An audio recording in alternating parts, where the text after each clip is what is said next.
nama saya Abi Budi Permati. Saya adalah mantan narapidana APBD Gate yang divonis 5 tahun, menjalani hukuman 5 tahun dari tahun 2014 sampai 2019. Notabene di dalamnya saya ketemu dengan para terdakwa kasus Vina yang mereka itu masuk pada tahun 2016. Dan kapasitas saya di dalam penjara itu sebagai tamping masih. Dan tentunya kalau ada para napi yang baru pasti ketemu dengan saya sebagai untuk memotivasi hidup. Anda mesti survival di dalam penjara atau apa-apa, dan di situ dan memberikan pengarahan-pengarahan bahwa saya ada hidup di dalam napi itu mesti baik dan benar, jangan sampai muncul masalah baru. Selalu mengarah seperti itu pada napi-napi baru tadi. Dan yang kedua, yang sangat menggelitik saya adalah ada napi yang kasus Vina tadi, pembunuhan itu. Dia curhat ke saya secara pribadi, ngobrol kalau saya itu bukan pembunuhnya. Siapa? Atau ya mereka kalau ngobrol kayak gini, dia bukan pelakunya. 7 orang ini. Yang ke-7 orang itu. Nah, saya bilang, "Loh, kok kenapa Anda bukan pelakunya ada di sini? Ini kan sudah terlambat. Sudah ada di dalam bicara bukan pelakunya.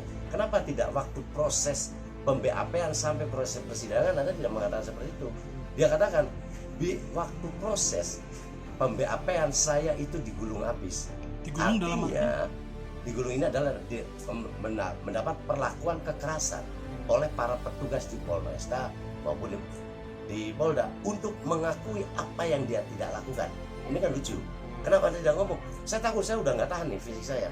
Selesai dari Polresta tidak ada pengakuan, dibawalah ke 6 orang tadi di Polda. Di Polda pun mendapat perlakuan yang sama.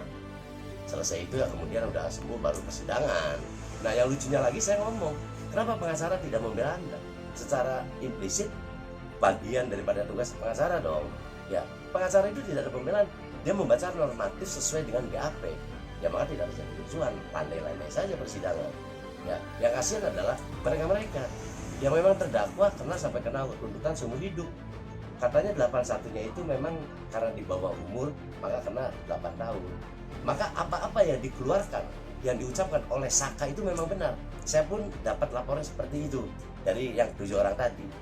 Maka saya punya pemikiran bahwasanya proses dari awalnya pun sudah terjadi manipulasi. Tidak ada satu kebenaran. Ya, maka muncul jadi terkesan polisi ini asal tangkap. Sangat ironis. Kalau polisi asal tangkap saya mendengar di mana-mana seringkali dilakukan. Tapi hanya sebatas salah tangkap, begitu sampai Polresta selesai. Nyampe Polres selesai kan. Kembali lagi ke yang tadi ya. Sudirman itu mengatakan saya tidak melakukan, tapi saya takut. Kenapa takut? Badan saya sakit, disetrum, pukuli, dapain. Itu pengakuan dia ke saya. Ya sama petugas tentunya, sama petugas bapak seperti itu. Itu suruh melakukan pengakuan atau suruh mengakui apa yang tidak dia lakukan. Maka karena dia secara fisik memang fisiknya juga sangat lemah, orangnya sakit-sakitan, dan yang kedua kurus, dia udah nggak tahan, maka dia akuin. Dan semua para pengakuan itu mengatakan hal yang sama. Para terpidana itu ketemu tadi. Lagi di lapas tahun berapa? Saya ketemu sama beliau dari tahun 2016 ya sampai 2019 kok. Persisnya tanggal berapa kalau dia? Kalau persisnya saya nggak tahu, tapi tahunnya. Di masa 2 tahun ke belakang sebelum saya bebas itu saya ngobrol, dan keluhannya itu tidak pernah melenceng. Selalu keluhannya tuh kayak begitu, ya sudah saya bilang udahlah, jalani aja lah, ini adalah nasib.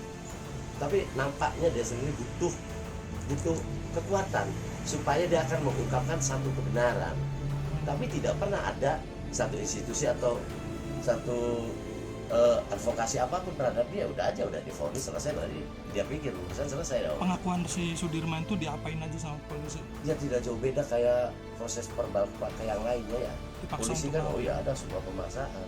Dia bilang tadi saya buka tuh udah hancur sampai disetrum ya apa itu. Sempat itu pengakuan dia. Ada pengakuan karena saya sendiri kan nggak tahu, saya sebatas mendengarkan curhatan.